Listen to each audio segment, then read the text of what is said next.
안녕하십니까. 프랜차이즈 산업연구원의 장재남 원장입니다.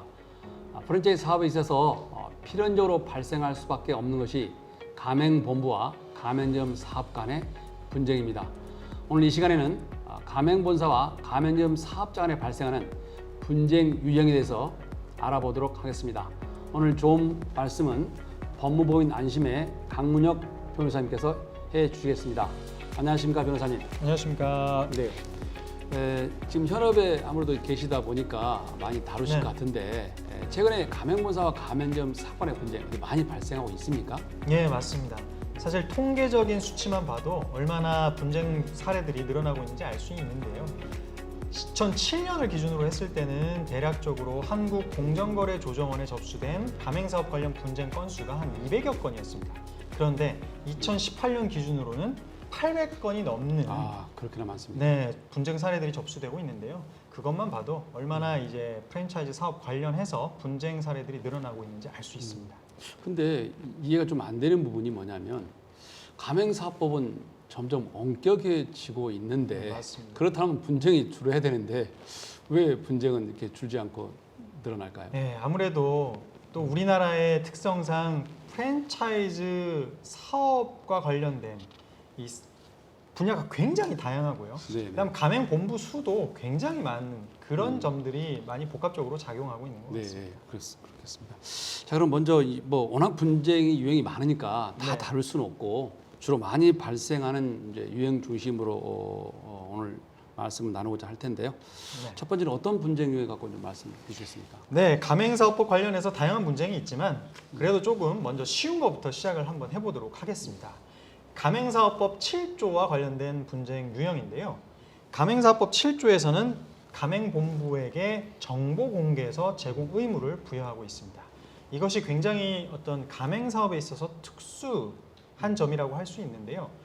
이 가맹사업법 7조에서는 가맹본부에게 어떤 가맹사업과 관련된, 가맹계약과 관련된 중요한 정보들을 다 담아서 가맹 희망자에게 제공하도록 의무를 규정하고 있습니다. 네. 그런데 이런 의무를 제대로 지키지 않은 분쟁 유형이 많이 발생하고 있습니다. 주로 지키지 않는다면 주로 네. 어떤 분쟁들이 있을까요? 네, 좀 더 구체적으로 말씀드리자면 이 정보공개서, 아까 말씀드린 정보공개서를 말 그대로 주지 않고 그냥 구두상으로만 네네. 뭐 예상 수익이라든지 과거의 수익 상황을 얘기해주는 그런 사안도 있고요. 그 다음에 정보공개서와 더불어서 법에서는 인근 가맹점 현황 문서라는 것도 제공하도록 돼 있습니다. 네네. 즉 가맹 희망자 입장에서는 예상되는 점포 예정지 인근에 있는 가맹점들의 정보를 제공하도록 법에서 규정하고 있는데요. 네. 그걸 또 제대로 제공하지 않는 것이죠. 그렇다면 이제 그렇게 제공 의무가 있는데 네네. 만약 본사가 제공하지 않는다면 안 네. 했다면 그 가맹 희망자는 어떻게 조치를 취해야 될까요?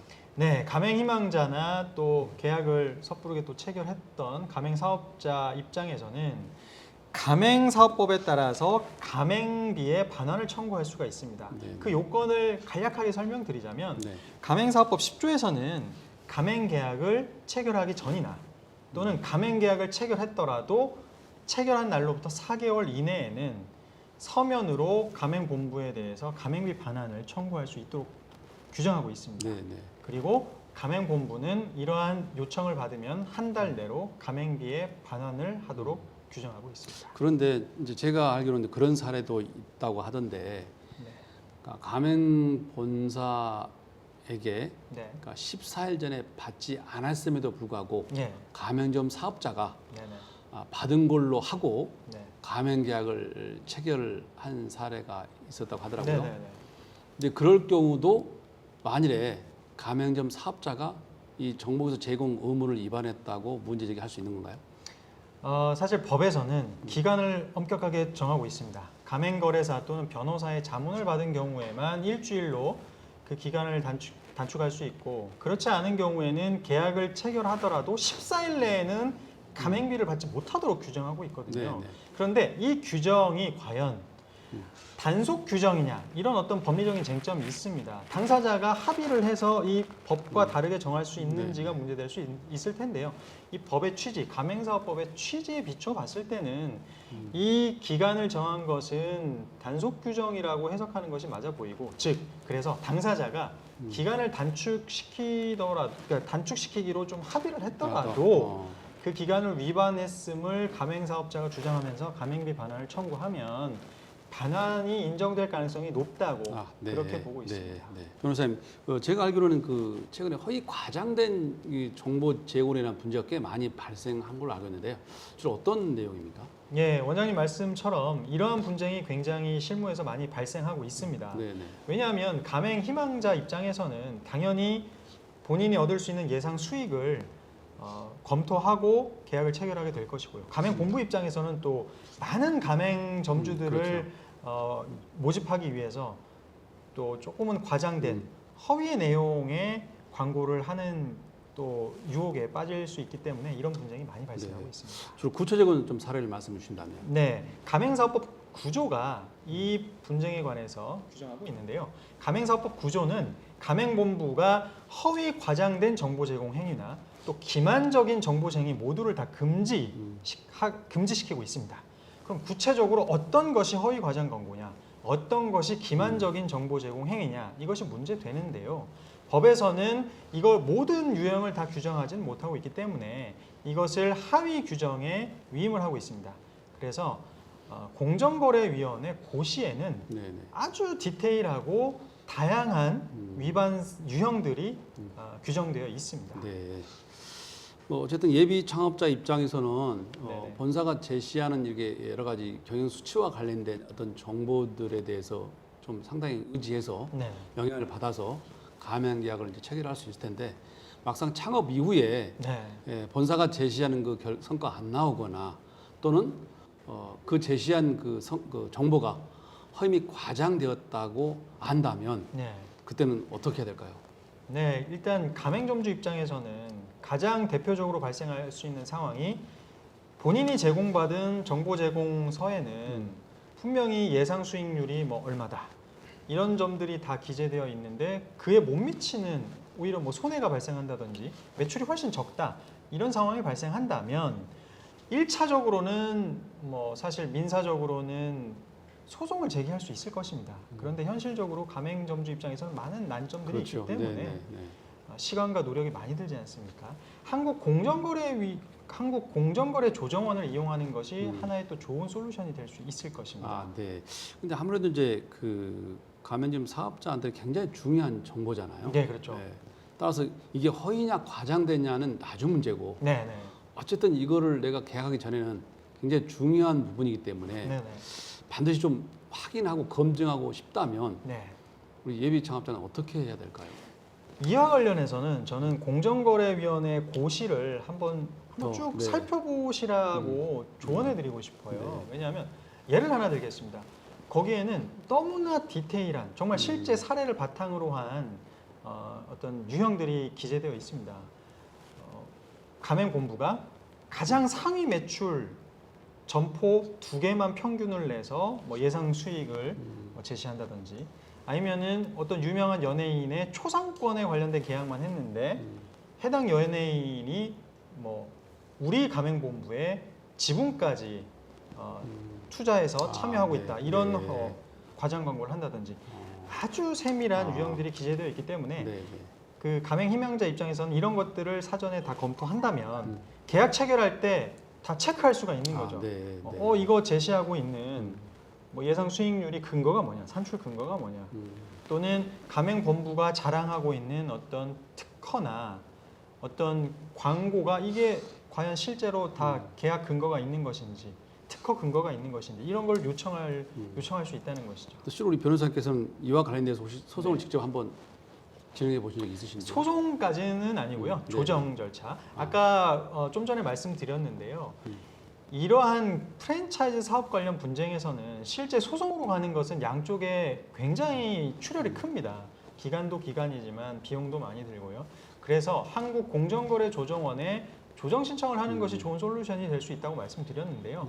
그래서 실제 거기 이 조정원에 가서 어떻게 진행이 됐냐면 허위 과장 광고로 인해서 난 피해를 입었다. 그러니까 계약을 해지해 달라. 이렇게 이제 의뢰자께서 요청을 하시고, 그런데 조정은 어떻게 성립이 됐냐면 가맹본부가 해당 점포를 인수하는 네. 그런 방향으로 분쟁이 네. 해결된 사례가 있습니다. 네. 그 방법은 사실 양측이 충분히 도움이 될 만한 어떤 솔루션이거든요. 가맹 희망자 입장에서도, 가맹 사업자 입장에서도 더 이상 신뢰가 깨졌기 때문에 계약을 더 이상 유지할 수 없다는 그런 입장을 좀 반영할 수 있고, 또 가맹 본부 입장에서도 해당 점포를 계속 운영하는 것이 또 가맹사업 프랜차이즈 본사 입장에서는 또 사업에 도움이 될 수 있거든요. 그래서 일정한 금액의 그 점포를 인수해서 또 사업을 계속 확장해 나가는 네. 또 그런 좋은 솔루션이 될 수 있습니다. 네. 네. 자, 변호사님, 그 최근에 가맹본사와 가맹점 사업자 간에 네. 허위 및 과장된 정보 제공에 대해서 분쟁이 많이 발생한 걸로 알고 있는데요. 주로 어떤 내용입니까? 네, 이 분쟁 유형은 실제 굉장히 다툼이 많이 생기는 네, 유형 네. 중에 하나입니다. 가맹사업법 구조에서는 가맹본부에게 허위 과장 정보 제공 행위라든지 기만적인 정보 제공 행위를 다 금지시키고 있습니다. 그런데 실제 가맹본부 입장에서는 가맹점주들을 많이 사실은 모집하고 싶어 하기 때문에 다소 과장된 어떤 수익률을 제공한다든지, 그 다음에 가맹점 현황을 좀 부풀려서 알리다든지, 이런 사례가 많이 발생할 수밖에 없는 상황입니다. 네. 그리고 또 가맹 희망자 입장에서도 그런 수익률에 따라서 사실은 계약 체결 여부를 결정하는 경우가 많기 때문에 이런 분쟁이 많이 발생하고 있습니다. 네. 좀 더 구체적으로 좀 사례를 좀 말씀해 주신다면. 네, 이러한 분쟁 유형에 대해서는요, 공정거래위원회 고시에서 아주 디테일하게 허위 과장 광고 사례라든지 기만적인 정보 제공 행위 사례들을 예시하고 있습니다. 대표적인 거 좀 말씀드리자면, 정보 제공서를 제공할 의무가 있다고, 정보 공개서를 제공할 의무가 있다고 좀 전에 말씀드렸는데요. 네. 그 정보 공개서에 나와 있는 어떤 예상 매출이라든지 수익률을 상위 점포를 기준으로 해서 이제 기재한다든지요. 네. 네. 그 다음에 또 가맹본부가 보유하고 있는 어떤 주요 지적재산권, 예를 들면 뭐 특허권이 될 수도 있고요. 뭐 각종 지적재산권의 보유 현황을 속이는 것이죠. 가지고 있지 않는데도 가지고 있는 것처럼. 그 다음에 또 많이 또 발생하는 유형 중에 하나가 가맹점 현황을 굉장히 부풀리는 겁니다. 숫자를. 현재는 뭐 30, 40개 정도의 가맹점이 있는데 지금까지 누적된 가맹점들을 전부 더해가지고 뭐 한 600개가 넘는다. 이렇게 과장 광고를 한다든지, 과장 어떤 정보 제공 행위를 한다든지, 그 다음에 또 유명 연예인과 어떤 초상권 계약만 체결해서 광고를 하고 있는데 지분 투자까지 참여했다. 이런 식으로 또 허위 사실을 제공한다든지, 이러한 예시들이 이제 공정거래위원회 고시에 쭉 기재되어 있습니다. 아무래도 이제 본사가 제시하는 그런 정보들이 예. 실로 가맹 계약 체결하는데 큰 영향을 미치겠죠. 네, 그럴 수밖에 없습니다. 근데 이제 문제는 막상 창업을 했는데 예. 본사가 제시한 그 수치가 나오지 않거나 네. 또는 본사가 제시한 그 내용들이 허위나 과장되었다라고 네. 한다면 우리 가맹점 이제 사업자일 텐데 네. 어떻게 이 구제를 받을 수 있을까요? 네, 구제 절차를 조금 나눠서 구분해서 설명을 네, 네. 드리겠습니다. 네, 네. 가장 대표적으로 일단 가맹사업법에서 규정하고 있는 사항은 가맹비 반환 청구입니다. 일정한 요건을 갖추면 가맹본부를 상대로 가맹비 반환을 청구할 수 있는데요. 네, 네. 다만 여기서 중요한 부분은 계약을 체결한 이후라면, 계약 체결 전에는 당연히 가맹비 반환을 조금은 더 쉽게 청구할 수 있는데요. 이미 계약을 체결한 이후라면 이 가맹본부의 허위 과장 정보 제공 행위나 기만적인 정보 제공 행위로 인하여 어떤 중대한 영향, 이러한 정보 제공을 잘못한 것이 중대한 영향을 미쳤다는 사유가 인정되어야 됩니다. 그리고 계약 체결일로부터 4개월 이내일 것을 또 법에서 요구하고 있습니다. 그래서 이런 요건이 갖추어지면 가맹비의 반환을 청구할 수 있고요. 가맹본부는 청구를 받은 날로부터 한 달 내로 가맹비를 반환해야 됩니다. 이것이 첫 번째 어떤 구제 수단이고요. 네, 네. 두 번째 또 중요한 점 중에 하나가 네. 손해배상 청구가 있습니다. 네, 네. 왜냐하면 이렇게 허위 과장된 그렇죠. 어떤 정보 네. 제공으로 인해서 근데 많은 가맹점주가 돈이 투자됐을 테니까. 그렇죠. 많은 네. 돈이 투자됐는데 네. 그걸 손해를 봤다. 매출이 뭐 거의 나오지도 않는다. 이런 손해를 본 경우에 어떻게 하냐? 손해배상 책임이 당연히 민법의 어떤 일반 법리에 따라서도 인정될 수 있습니다. 네, 네, 하지만 특이점은 가맹사업법에서는 아주 예외적으로 징벌적 손해배상 제도를 도입하고 있습니다. 네. 네, 징벌적 손해배상 제도를 좀 들어보셨을 네. 텐데요. 네.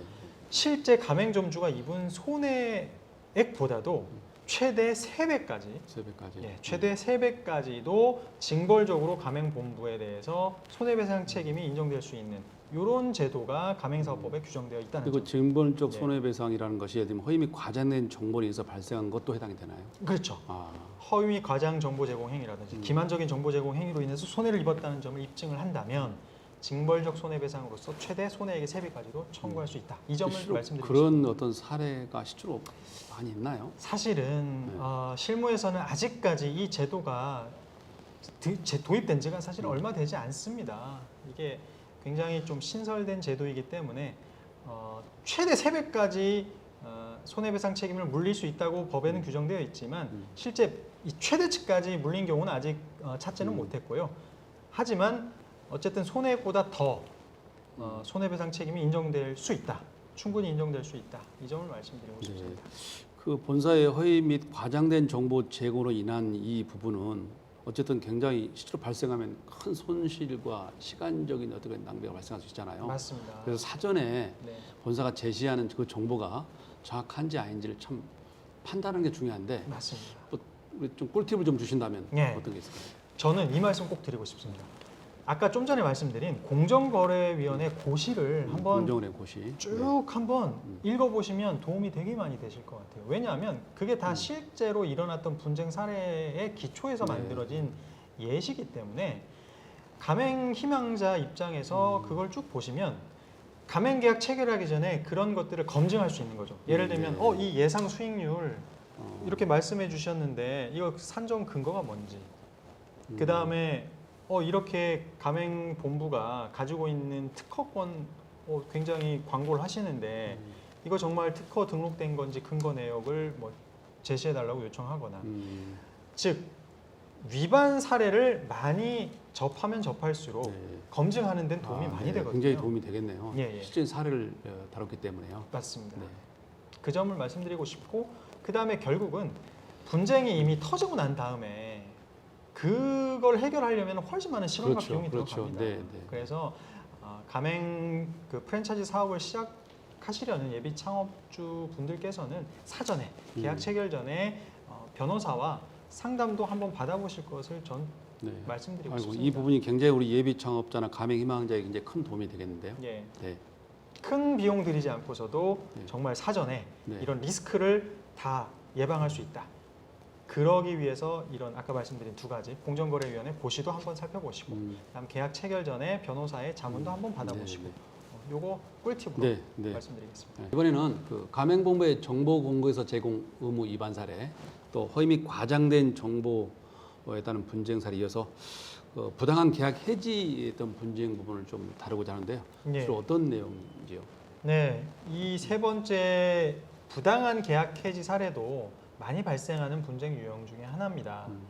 이와 관련해서는 이 가맹사업법에서 계약 해지 절차를 굉장히 엄격하게 정하고 있다.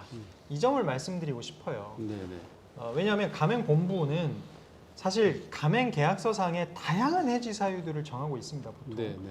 그 해지 사유 중에 어떤 것이든 지적하면서 계약 해지 통지를 하는 경우가 있습니다. 네, 네. 그럼 가맹 사업주 입장에서는 계약 해지 절차가 과연 적법하게 지켜졌는지를 잘 꼼꼼하게 살펴보시는 것이 중요합니다.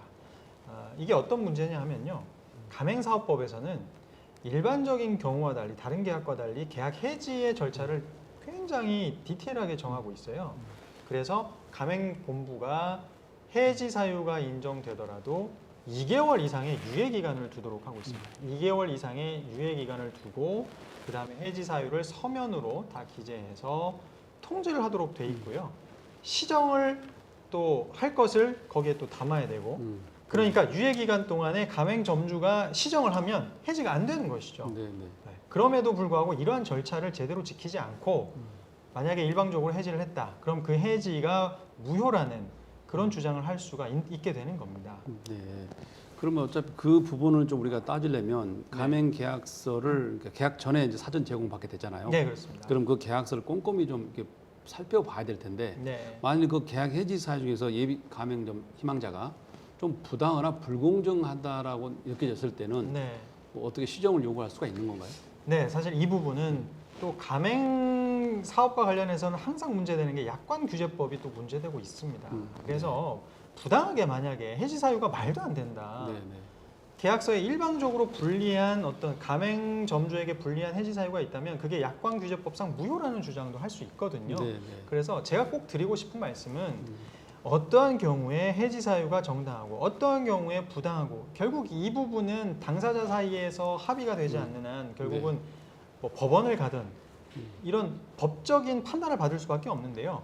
가맹점주 입장에서는 자신이 이렇게 계약 해지가 부당하다는 점을 다툴 수 있는 절차가 있다. 네, 네. 이런 점을 알아두시는 것이 이제 중요하다는 것이죠. 네. 약관 규제법에도 어떤 도움이 될 수 있는 규정이 있고 가맹사업법에도 도움될 수 있는 규정이 있다. 이 점만 알아두셔도 굉장히 가맹점주 입장에서는 도움을 받을 수 있습니다. 네, 그렇습니다. 그래도 아무리 우리가 꼼꼼하게 챙기더라도 예, 가맹 본사와 가맹점 사업자 의 분쟁은 발생할 수밖에 없을 텐데 네, 맞습니다. 만약에 이런 게 발생하면 네. 우리 가맹점 사업자는 어떻게 해야 좀 효과적으로 해결할 수 있을까요? 네, 사실 이 부분은 가맹 사업자도 당연히 도움이 되겠지만 가맹 사업을 운영하는 가맹 본부 입장에서도 제가 꼭 드리고 싶어요. 한국 공정거래 조정원 이 절차를 이용하시라 네. 도움이 많이 되시는데요. 왜냐하면 제가 변호사지만 실제 소송을 해보면요. 최소 기간이 뭐 6개월에서 1년, 그렇죠. 1심 재판만 그렇습니다. 네, 네. 가맹점 사업자는 더더욱 그러니까요. 힘드시가죠. 그 긴 시간 동안 소송에 매달려야 되고 그 다음에 변호사 비용은 물론이고 그 시간 동안 신경 쓰는 또 비용 만만치 않습니다. 그런 어떤 굉장히 부담이 되는 상황이 있기 때문에 조정 절차를 적극적으로 이용하실 것을 저는 권해드리고 싶어요. 왜냐하면 조정 절차는 뭐냐면 중재자가 있고 양 당사자 주장을 들어보고 적절히 조율해서 결론이 도출되면 판결과 같은 효력을 거기에 부여하는 것입니다. 네, 네. 그런데 이 가맹 사업과 관련된 이 분쟁을 전문적으로 조율하고 조정하는 그런 기관이 있다는 것이죠. 그래서 아까 말씀드린 한국공정거래 조정원을 이용하셔서 조정을 통해서 분쟁을 해결하실 것을 꼭 권해드리고 싶습니다. 네, 가맹본부나 가맹 사업자 모두 프랜차이즈 정확한 이해와 가맹사법 어떤 기반을 위해서 어떤 사업을 구조를 설계하고 함께 운영하는 게 굉장히 무엇보다 중요하다고 생각이 됩니다. 오늘 프랜차이즈 사업 관련된 분쟁에 대해서 유익한 말씀해 주신 변호사님 감사드립니다. 네, 감사합니다.